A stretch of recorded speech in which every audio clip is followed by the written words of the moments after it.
Chief Justice David Gilbertson presiding, is now in session. Please be seated.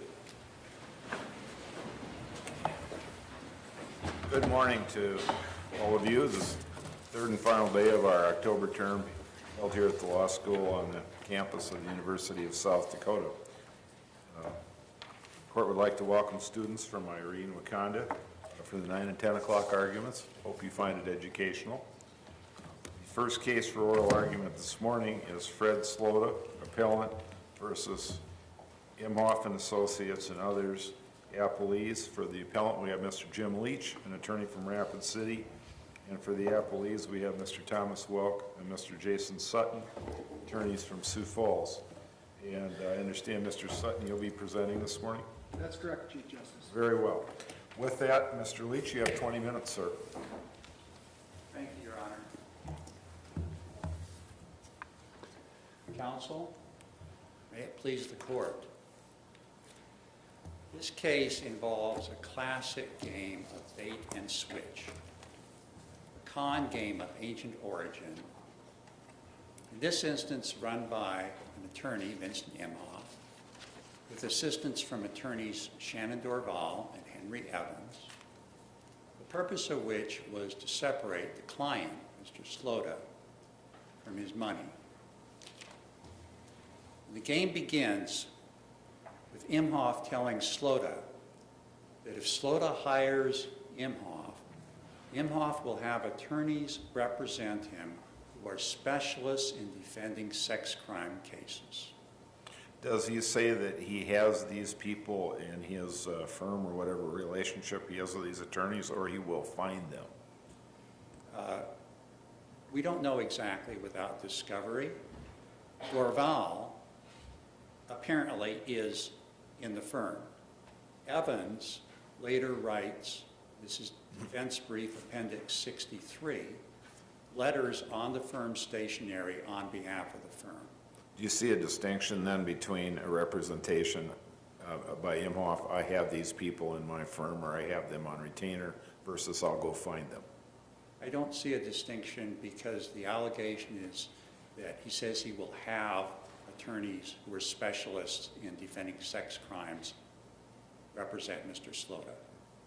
Does it make a difference when the statements were made? I mean, I'm looking at 15.2, 14.2, which is pretty broad, and it says if an attorney commits a tort or there's a tort or contract action against an attorney for malpractice, error, omission, mistake. Does it make a difference whether there was an attorney-client relationship at the time that these representations were made or not under that statute? Well, it does make a difference in this case because these representations are made at the outset of the relationship. They're made when the client contacts the attorney, and they're made before any representation actually takes place. So this cannot be legal malpractice. So you're saying if it occurred before the relationship started, there's no malpractice, even if it involves an issue that may relate to an attorney's specialty or expertise, that's outside the statute of repose? It's very close to what I'm saying. I'm saying once the client contacts the attorney has duties imminently and immediately to anyone who contacts the attorney to seek representation. And one of those duties is not to engage in fraud or deceit. And I'm saying that when the misrepresentation, deceit happen at that point, before the client has parted with his money, they cannot conceivably be malpractice. Because malpractice, of course, can only occur in the course of the representation. Do you think in malpractice, the term malpractice includes fraudulent or intentional conduct, whether it's, even if it's in the attorney-client relationship? Absolutely not, and I'd like to explain why. The reason is because fraud and deceit are intentional torts, which require intention or recklessness. And to the contrary, malpractice is an act of negligence that involves a breach of the attorney's reasonable standard of care. So they involve different mental states. They can occur at different times, as they did in this case. And it's not a standard of care with fraud and deceit. It's a violation of the statute. Isn't that kind of a two-edged sword, though, that if the attorney does commit some malpractice in initial discussions when there's been no retainer, there's no relationship established, that the client, if eventually damaged, has no cause of action for anything that occurred prior to the creation of the relationship? I don't think it's a two-edged sword on these facts because we don't allege malpractice in the formation of the relationship. We alleged, and I don't know how there really could be because the attorney has done nothing, but what we allege is fraud and deceit in the inception of the relationship. So I want to be clear, are you saying that there is a professional duty that arises before the attorney-client relationship is established? A professional duty of care on the part of an attorney? Well, I think it's black letter law that once a potential client contacts an attorney, the attorney has certain duties. But we're not talking about any duty of due care. We're talking about the duty that each human being has under South Dakota law, that everyone in this room has, not to deceive or defraud anyone. And that duty, of course, is enforceable in law. And that's the duty we're talking about when we talk about the bait and switch con game. So to answer the question, then there's no distinct professional duty that you're relying upon for your claim. It's a pre-existing duty that's immutable, applies to everybody. Yes, because of our statutes of fraud and deceit, exactly. Does it make any difference that the contacts with Mr. Slota were outside of South Dakota?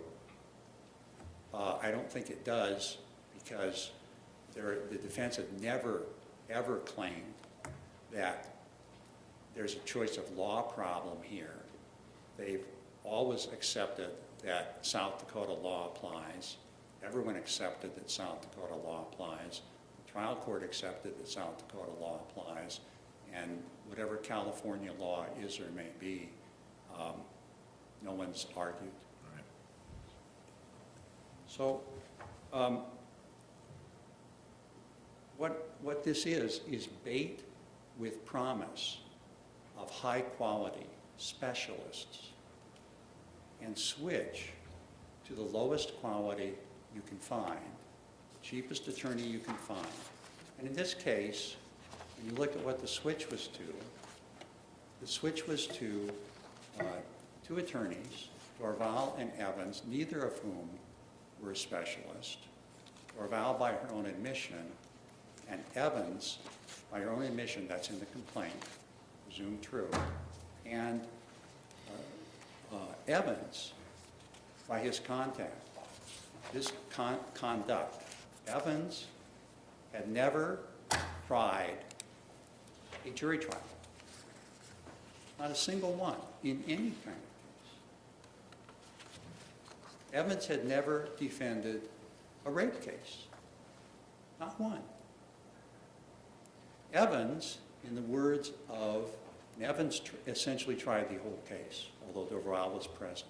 Evans, in the words of the habeas judge, was both unprofessional and incompetent.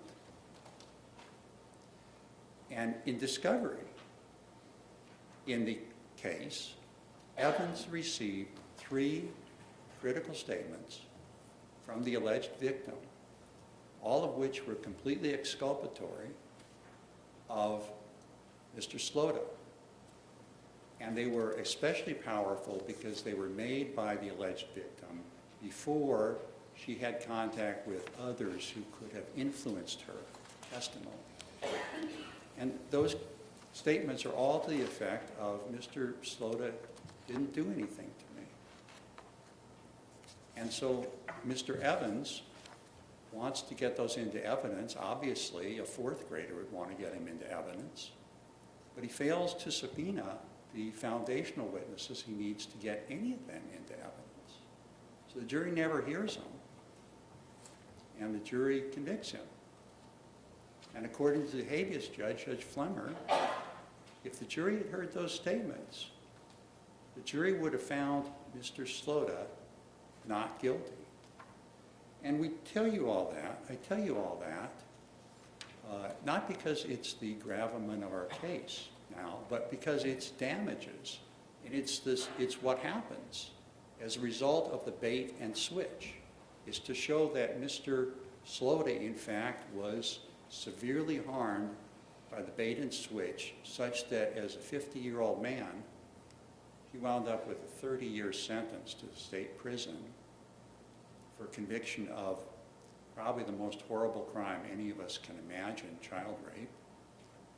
And he actually served 3 before habeas was granted. Mr. Leach, under the cases that speak to fraud, they require certain types of statements. And it appeared to me that part of the trial court's reasoning and its opinion was its characterization of some of these statements, which I think fall under your bait and switch argument, characterizing them as puffery or statements about future promises or opinion type statements that wouldn't ordinarily or maybe necessarily come within the definition of the type of statement that you need to sustain a fraud claim. Can you address that, please? Certainly. Puffery, first of all, I'll acknowledge that some of the statements in the latter part of paragraph 27, the fraud and deceit allegations, are closer to the line than the statements, the bait and switch statements, which are in 27A, B, C, and D that I just reviewed with you. However, having said that, puffery doesn't really go very far. I looked at Black's Law Dictionary, this year's edition. It's the expression of an exaggerated opinion as opposed to a factual misrepresentation with the intent to sell a good or service. Although there is some leeway in puffing goods, a seller may not misrepresent them or say they have attributes they do not possess. That doesn't go very far in terms of taking a misrepresentation out of the context of a misrepresentation, especially when made by a lawyer who has a highly fiduciary duty, not only to be scrupulously honest with everyone, including the client, but who has a fiduciary duty to disclose matters that should be disclosed to the client and not to suppress them. Following up on Justice Vanny's comments or question, so if we're in the attorney-client relationship and we have statements by a lawyer, hey, I'm going to do this, or I'm going to accomplish this, or this is going to happen, if we accept your theory in this case, is that going to open up lawyers to being sued for fraud every time they tell a client, hey, this is going to happen, or I think this is going to be the case? What distinguishes the statements in this case? I'm talking in the context of the defense of the criminal case, and statements that lawyers make all the time about, hey, I think we can get this done, or I can accomplish this, or this is what I think is going to happen out of this hearing. What's the distinction with your statements and what I think happens all the time in attorney-client relationships? Sure. The distinction is that in most of your examples, you inserted the word think. And the allegations of the complaint is that these were made as factual representations. So if an attorney says, we're going to go in, we're going to file this motion for summary judgment, we're going to win, tells the client that, is that fraud if they lose? No. And I think just about every attorney has in the attorney's retainer contract that all statements by attorney are statements of opinion only. And of course, any attorney with any brains would never tell anyone that a court will rule a certain way. And we don't allege that the defendants said the court will rule a certain way. It was what defendants would do. Well, he said, we're going to get this evidence in. We're going to get this evidence in. That suggests that we're going to convince the court to get this evidence put into the record. Isn't that the same thing? Well, I'll agree that's close. Okay? But what I'm talking about specifically, specific representations where Shannon Dorval, after having been represented as an expert in defending sex crimes, says, I will take an active part in trying this case. It's not a prediction. It's not anything other than a statement of fact. And Mr. Evans, at this point, well, he's there, but he knows what he doesn't know. And she's saying this to the client, and then it turns out it's totally false. So to come back to what I said to you, Your Honor, I'll concede that toward the latter part of paragraph 27, there are some statements alleged that are closer to the line. But when you look at A, B, C, and D, there's nothing there that's close to the line of legal negligence because it involves completely different elements. It involves different mental state, and it occurs at a time before the representation in court has begun and before negligence can actually occur. So,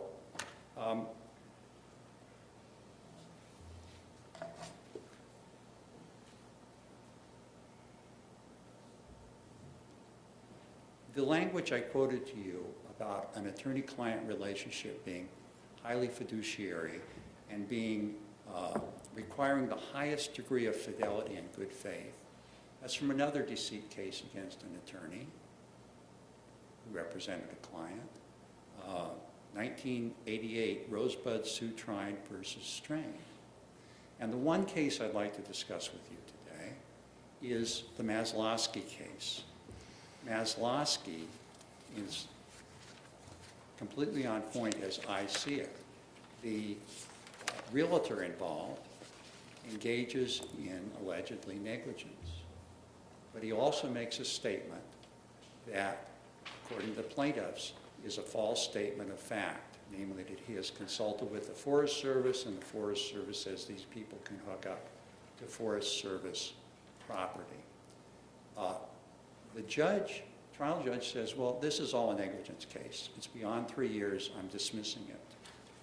The plaintiff appeals to this court and says, wait a minute, part of this is negligence, but I've got a fraud claim here.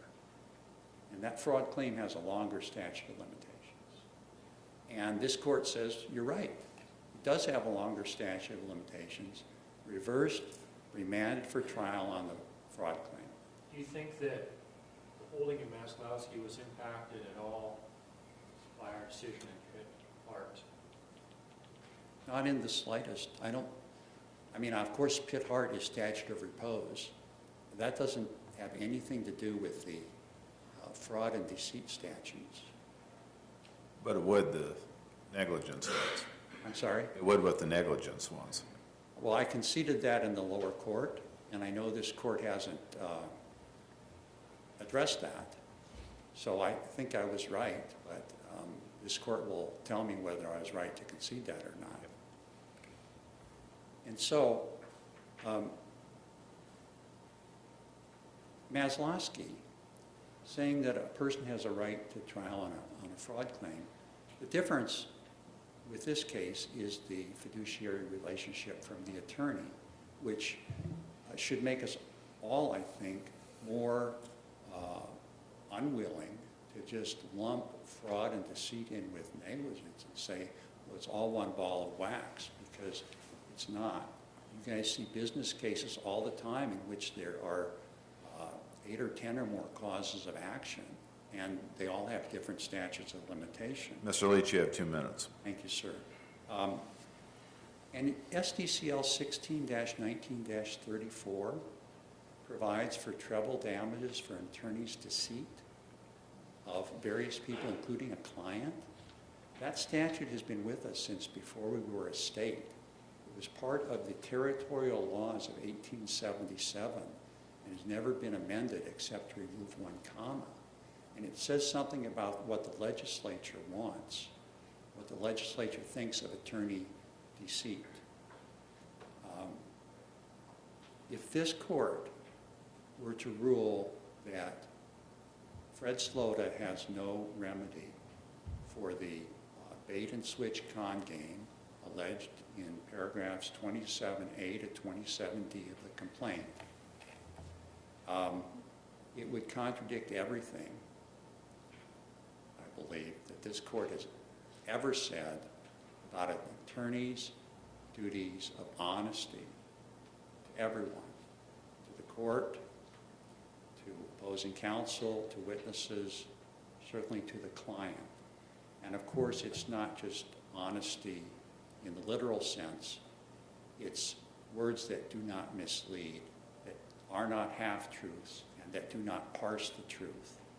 And that would be, I think, a very unfortunate result to put clients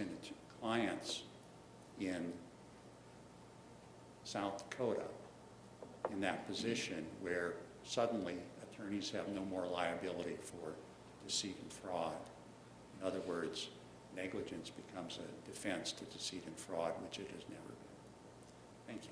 Thank you, Mr. Leach. Mr. Sutton, you have 20 minutes, sir. Thank you, Chief Justice.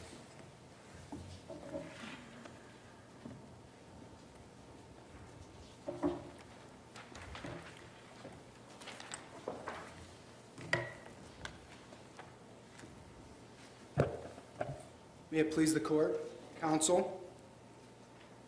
This case provides an opportunity for this court to decide whether a plaintiff can circumvent the statute of repose for legal malpractice by artfully pleading it as a fraud allegation. Let's start with the statute, 15.2.14.2. In this case, on this record, it's undisputed it's a statute of repose. It's been conceded at the trial court level, conceded in the brief.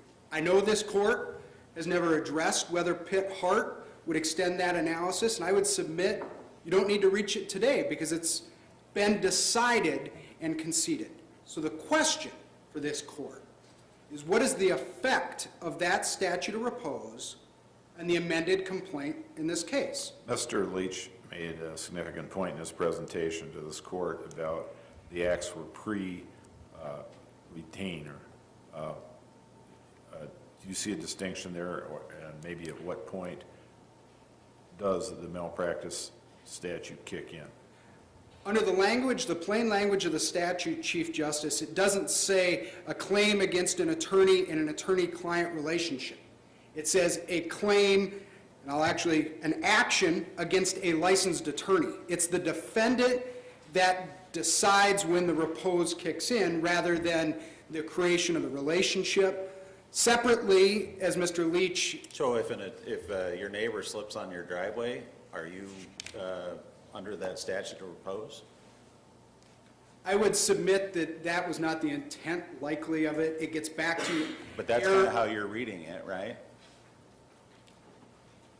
It's broad enough to catch that. I also think that it's likely going to be limited to malpractice, but malpractice doesn't per se start at the creation of the attorney-client relationship. So you're saying even the period when a potential client's out shopping for an attorney is under the statute? Correct, because that's what generates the duty owed, frankly, to the client at that point as a putative client. Is otherwise there is no relationship, the inherently fiduciary relationship mentioned by Mr. Leach, between the attorney and the lawyer. It's the special relationship of that which puts this case back within the intent of the statute of repose, regardless of whether that relationship is at the gestational stage or whether it has in fact fully materialized in the attorney-client relationship. Pitt-Hart, which is a negligence case, of course, and talking about intentional allegations of intentional conduct here. But at Pitt-Hart, we suggested that there's part of our inquiry that involves trying to determine whether the conduct that's complained about is the type of conduct that's contemplated by statute. We also suggested that we would be interested to know if there's a nexus between the conduct that's complained about, and in that case, of course, a health care purpose. But I suppose you could substitute a professional legal representation purpose here, and that sort of nexus. And I think that's right, Justice Salter. I mean, in Pitt-Hart, you did acknowledge that if someone slipped in front of the hospital because they had not properly removed the snow, it may not constitute an action within the statute of repose. But here, under the facts of this case, all of the allegations go back to that you had a client hiring an attorney and law firms to defend them in a criminal action, and that the attorneys did not do an adequate job.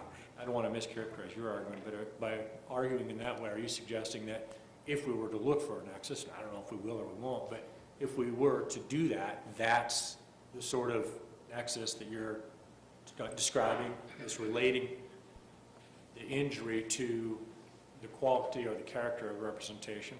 I would submit that the analysis is what is the genesis of the duty rather than the injury. And the genesis of the duty here is based upon the attorney-client relationship. That's what gets into what the gravamen of the action is as a whole, and what distinguishes, for instance, malpractice here and the breach of contract case in the Baldwin case, where you have a totally separate and independent duty because I contracted with a party, and that separate duty takes it outside of the performance of your actions as an attorney. Well, I'm sorry. Mr. Leach made the comment, or made the argument, that there's two different duties working here. There's a duty of care by an attorney to provide that professionally, but there's also a duty not to lie that applies to everybody. And so he's saying there's two duties, and his allegation is they're both breached. So maybe the malpractice claim is under the repose statute, and the fraud claim is, if in fact he's got a fraud claim, is under the fraud statute. Respond to that. The problem with that analysis is this court's recognition in both Mazeroski and Brusky that it's not a count-by-count, claim-by-claim analysis. Either the entire complaint is barred as it relates to the timeliness, or it's not. You look at the allegations as a whole, and what are the gravamen of those allegations? Where are they primarily sound? And what we see here, when we look at the actual fraud claims that were alleged, and it's important to recognize that the claims against the individual defendant lawyers are slightly different than the law firm Imhoff and Associates. When you look at the lawyers, attorneys Evans and Dorval, these are classic, you did not do an adequate job in representing me. Your performance as an attorney was inadequate. That is malpractice. You said you would be more involved in the trial. You weren't. You said you would get evidence in. You didn't. You said that you would prepare me better for trial. You didn't. You said that you would work with my expert. You didn't. You said it didn't matter that Attorney DeCastro was there. Those are classic omissions. And if those statements... Do you see a distinction? I'm sorry to interrupt, but do you see a distinction with those examples and the one that Mr. Leach described sort of as occurring at the outset, which is, I will do these things for you. We will be there to help you. We'll get the experts, and we'll get experienced people to do that. It almost sounded like that was a fraud in the inducement sort of allegation, which seems to me maybe to be different than what you're describing occurring within the undisputed confines of the attorney-client relationship. But maybe you don't see a distinction. I do see a distinction, Justice Salter, and that's why I said that I think the individual lawyers are in a different posture than the law firm's representations. Well, let's talk about the law firm's representations, counsel. I mean, are there no limits then on what a firm can promise and offer? You know, are they not subject to the bar? Can they make any sort of fraudulent representation hypothetically they desire, and be immunized under your view of the case? I think there are two issues in response to that, Justice Kern, that come into play. One, the answer is no. I mean, it's not limitless. And the question is, under the facts of this case, is it sufficient to get them outside of what is the gravamen in the complaint? Because the issue one is, did they state a claim for fraud? And then issue two is, even if they did, is that take this amended complaint outside the statute of repose? Because it's not a single count-by-count, claim-by-claim analysis.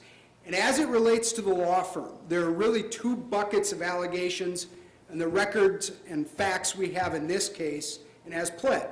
There's the series of bait-and-switch allegations that were brought up by Mr. Leach, the promises made by the law firm, and the underlying theory there is, as articulated by Mr. Leach in his argument, that they would hire the worst lawyers available, or the cheapest. Let's not forget that in the record, there were 3 lawyers on this case: Attorney Evans, Attorney Dorval, and Attorney DeCastro, a very competent and well-regarded criminal defense lawyer who was not able to be at the trial because of an argument here. So the suggestion that this bait and switch is not supported by the record. Separately, it still comes back to the same fundamental problem.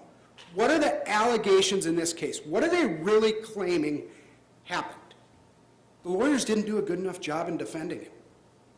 We heard that that's all about damages. That's what the genesis, that is the pure cause of action in this case. And what does that mean? What that means is the statute of repose applies. And that doesn't mean they were without a remedy. They had a remedy. They could have brought the action and stayed it. It wasn't briefed to this court because it's really an issue in malpractice, but our trial court briefs are in the record. You go back and look. The general rule throughout the country is that if you believe a criminal defense counsel has made a mistake, even before post-conviction relief, you sue them and you ask to have it stayed. No one is here saying that Mr. Slota would never have a claim for fraud. What we're saying is that he didn't bring it timely. And as a result, the legislature, in adopting a statute of repose, has made decisions indicating that certain claims must be brought within certain periods of time. You apply Morgan's gravamen test differently when you have multiple defendants in the complaint that are named. You mentioned yourself you see a distinction between the law firm and perhaps the individual attorneys, which made me think about applying the gravamen test too broadly or too narrowly. I think the proper way to analyze the gravamen test would be by defendant, because the defense would be individual to each defendant. No different than if one defendant is served at a different date than the other defendant, they may have a statute of repose defense that the other defendants do not. So what are the nature of those allegations against that defendant? And that takes me back to the other bucket of claims and allegations against the law firm. I mentioned we have these bait and switch arguments that when you really boil them down are the lawyers didn't do good enough. Classic malpractice. Separately, we have these claims that are based upon the website. And even Mr. Leach acknowledged today that those are really, in his words, close to the line. I think the right way to describe it was, as retired Judge Steele recognized, those are puffery. Those are opinions. Those are not actionable fraud. Mr. Sutton, let me ask you about one allegation that I kind of see floating in there that I haven't heard you address, and that's this notion of Imhoff told us, or told me, that he would hire specialists who defend in sex crimes. That appears to be a pretty specific allegation, and he's alleging that's untrue. Well, how do you address that? Does that seem a little different to you than some of the other allegations? I think it is different, but I think the response is two things, Justice Jensen. One, expert, I think, is vague. I think it's fraud and arguably is an opinion. But separately, the question, I think, as properly framed for this court is, does that single allegation take the gravamen of this complaint as a whole outside the statute of repose? It's not a question about whether they have stated a claim. It's what is the proper limitations or repose period for bringing the action. Well, but so in regard to that, so I'm sorry. Sorry, go ahead. So I apologize, but I thought you mentioned that the gravamen test should be applied separately to individual defendants, and you also indicated earlier, I thought, that the allegations along the lines of what Justice Jensen asked about, this allegation of inducement at the outset, applied really only to the law firm, or more specifically to the law firm. But in response to that question, I thought I heard, maybe I'm wrong, you're applying the gravamen test more broadly to the whole complaint again, which has multiple parties and multiple claims. So I just want to get your argument straight. It may be totally straight, and I'm just not picking up on it. I think there's a little more subtlety that I perhaps failed to articulate, Justice Slota. Here's the linchpin from my perspective. The first series of allegations against the law firm only, let's park the lawyers for a minute. Paragraphs 27A, B, C, D, E, F, M, and N, the bait and switch arguments. I would submit that when you view those, the gravamen of those actions, they are really back to fundamentally a failure of the lawyers to adequately perform in the courtroom. You said you would bring good lawyers to defend me. You didn't. That's malpractice. When you get through the piercing of what is the real gist of the complaint, and that gets back to the artful pleading issue, if you can take a malpractice claim and recast it as fraud by simply saying, you as a law firm told me you would do X, you would adequately defend us, and you didn't. What will happen is that that will effectively gut this statute of repose because, as anticipated by Justice Jensen, we would expect that there will be fraud allegations in virtually every legal malpractice case. Well, but let's take that back to Mazeroski, where we've got a realtor that makes one false statement in the course of the realtor relationship with his clients. You've got a statute of repose, or what appears to be a statute of repose there. And so we're in that context. One false statement amongst other perhaps allegations, and the court says, well, yeah, it's probably professional negligence as a realtor, but we're going to treat it as fraud. So what's the difference between that and saying I'm going to hire specialists in criminal law who are specialists in that area, sex crimes specifically, to represent you? I think there are two differences. First of all, I think that Mazeroski, and I think it's important to remember from the context that was pre-Pitt Hart, at that point, this court had not recognized that those statutes are statutes of repose. The case law continued to describe them as statutes of limitations, even though it was an occurrence rule. And as we submitted in the two Highlands case, and from policy reasons, you don't compare a statute of limitations to another statute of limitations. Let me back up. The underpinning of Mazeroski was that when you have a dispute as to which of two limitations statutes of limitations apply, you apply the longer. Now, as indicated in the two Highlands case, that rule, that general rule, doesn't apply when you have a statute of limitations on one side and a statute of repose on the other. And it makes sense that it wouldn't, because they serve different policy purposes. On the statute of limitations side, this court has said the purpose of it is just to disincentivize stale claims. And it's balancing that interest with the interest of barring potential litigants' claims. And in balancing that, okay, we'll agree if they're intertwined and in doubt, you apply the longer. Statutes of repose are the legislature saying that we don't care if the claim is barred even before it's accrued.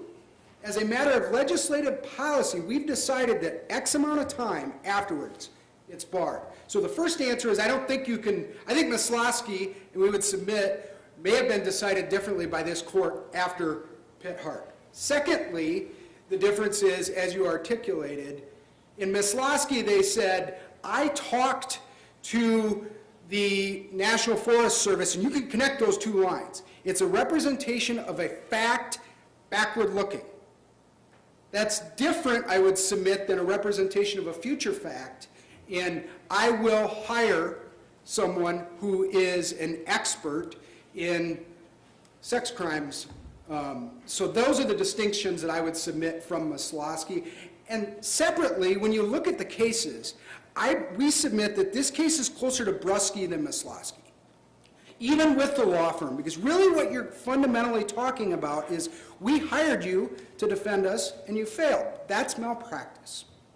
Does it, when we talk about the gravamen of the complaint, and I'd like to step back and look at the bigger picture here and not just zeroing in on the facts of this particular case, but do you think there is still a scenario where we look at the gravity of the particular statement or the intentional fraudulent statement itself and see how that impacts overall the damage that was done, like in the Mazeroski scenario, for example? And is there still room for those types of claims to survive under this approach? 2 minutes. There is, Justice Devaney, because I think that gets back to really what is the gravamen of the action. Is it primarily based upon negligence, or did you, for instance, as a lawyer, steal trust funds? I mean, I think that's an intentional tort that would take you outside the realm of gravamen of the complaint being based upon malpractice. Separately, and I want to address this briefly because it's not in the brief, on the issue about the conflation of the issues of breach of fiduciary duty and issues of fraud, I would just submit that not every breach of fiduciary duty is a fraud claim. Barons versus Widmore, a 2015 case from this court, they recognize there are two duties, a duty of loyalty, a duty of confidentiality. And you can have mistakes, errors, or omissions that are not fraudulent. I mistakenly connected to a public Wi-Fi. My client's information was compromised. That might be a breach of fiduciary duty, but it is not fraud. Finally, we would submit that when you look at this case, when you step back from, rather than doing a count-by-count analysis, but the gravamen of the complaint as a whole, what we heard, even in the argument here today, the bait and switch, the bait, you asked me to come in and hire, and then what was the switch? The linchpin of Mr. Leach's argument. You didn't do an adequate performance in defending me. If this case, if he'd have been acquitted, we're not here having this case. And that's because the entire case is about malpractice. What happened at the trial and what the lawyers did. Because of that, because that's the gravamen of the complaint, as to each of the defendants, retired Justice Steele properly ruled that the amended complaint was barred by the statute of repose as a matter of law, and we would request that you affirm it. Thank you. Thank you, Mr. Sutton. Mr. Leach, you have 10 minutes for rebuttal, sir.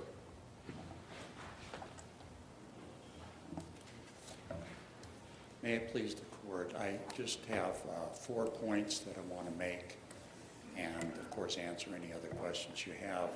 Mr. Sutton said most recently that if he's acquitted, we're not here.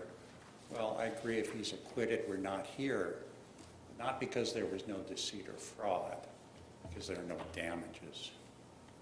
Now, the 3 substantive points about the law is, as I listen to his argument, what I hear is that a claim for negligence against an attorney swallows up a claim for fraud and deceit based on other allegations against the attorney.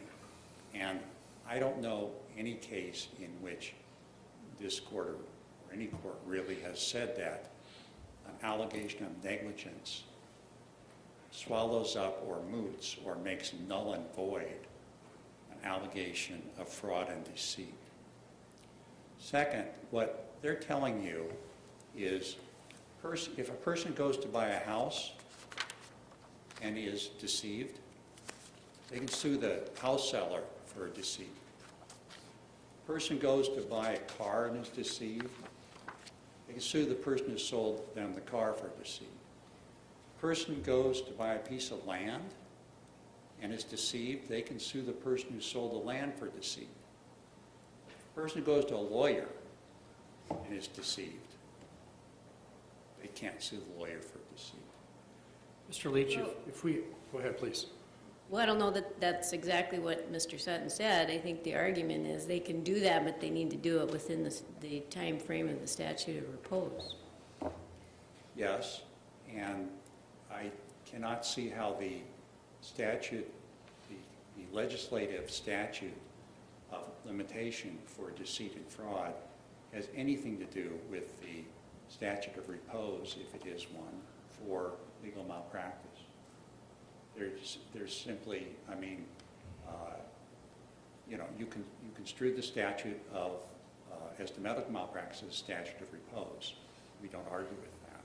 But fraud and deceit, there's been no argument that the fraud and deceit is a statute of repose. Even if it is, it's 6 years, according to the legislature. Mr. Leach, if in this scenario, let's just say that if we were to conclude that 15.2.14.2 is in fact a statute of repose, would you agree with me that tolling principles, including for fraudulent action, no longer apply? Because, of course, the purpose of the statute of repose would be different than the statute of limitation. It would be a substantive right to not be sued. So the claim, gone, evanescence, at the end of the the repose period. And so for statute of limitation, there are doctrines that allow tolling, including for fraudulent conduct. That doesn't apply for a statute of repose, right? Or do you disagree? I'm not 100% sure I understand completely your question. Can you toll a statute of repose for fraudulent conduct on the part of the defendant? Well, I'm willing to assume that we can't. If that's true, then how is that fundamentally different than allowing a freestanding fraudulent action that's related to the conduct of the defendant? Because fraud and deceit from the beginning is not a claim for negligence. Well, the repose statute doesn't say negligence. It says an action against a licensed attorney for malpractice, error, mistake in tort or contract. So what is don't we have to decide what malpractice under that means? In other words, if you're in an attorney-client relationship or arises out of that relationship, regardless of what the wrong is, that could be malpractice. Can you read the statute that way? No, and I think that the reason you can't is what you just said were the words of the statute and are the words of the statute. And I don't have them in my head, but it's malpractice, essentially mistake, error, or omission. That's what the malpractice statute speaks to. Malpractice, negligence, malpractice, mistake, error, omission. So if we accept your argument and say, yeah, we're accepting out any claims of fraud, are we going to run into problems with errors and omission insurance saying, oh, you got a fraud claim, we're not going to defend you on this, and plaintiff's lawyers coming in and saying, hey, it's a fraud claim, not a malpractice claim? Well, I can't speak for insurance companies, and I think that you are perfectly competent to distinguish a made-up claim, made-up facts for fraud and deceit from actual claim of fraud and deceit. So I don't think you're going to have a problem with it. Now, the last point I want to make, and this is, I think, really critical, is that throughout his argument, Mr. Sutton pushes this gravamen theory. And in Mr. Sutton's argument, an entire complaint can only have one gravamen. So you look to whatever the supposed gravamen is, and that's the statute of limitations that applies to everything. And that is just completely backwards. If you look at Mazeroski, you address this exactly in paragraph 11. And you said South Dakota does separately consider allegations of negligence and fraud, as well as the different aspects of the professional relationship to determine the gravamen of the cause of action.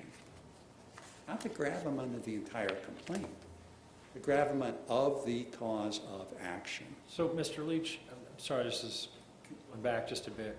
So would your argument hold that we don't really need to interpret, as a matter of statutory construction, the text of 14.2, which is alleged malpractice? We'll probably figure that out.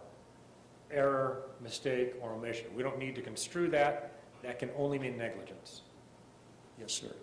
So an error, a mistake, let's just say error or mistake, that cannot include intentional or allegedly intentional conduct.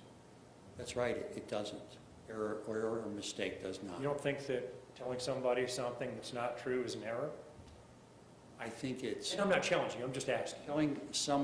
Knowingly telling someone something that is not true is a falsehood, intentional falsehood, or in common language, a lie. So under your argument then, we really wouldn't need much of a test to determine whether conduct is included under that statute.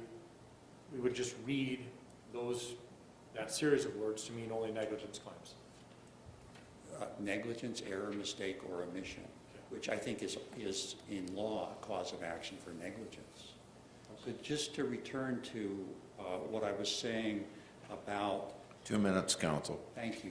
About Mazeroski saying that what you look to is the gravamen of the cause of action.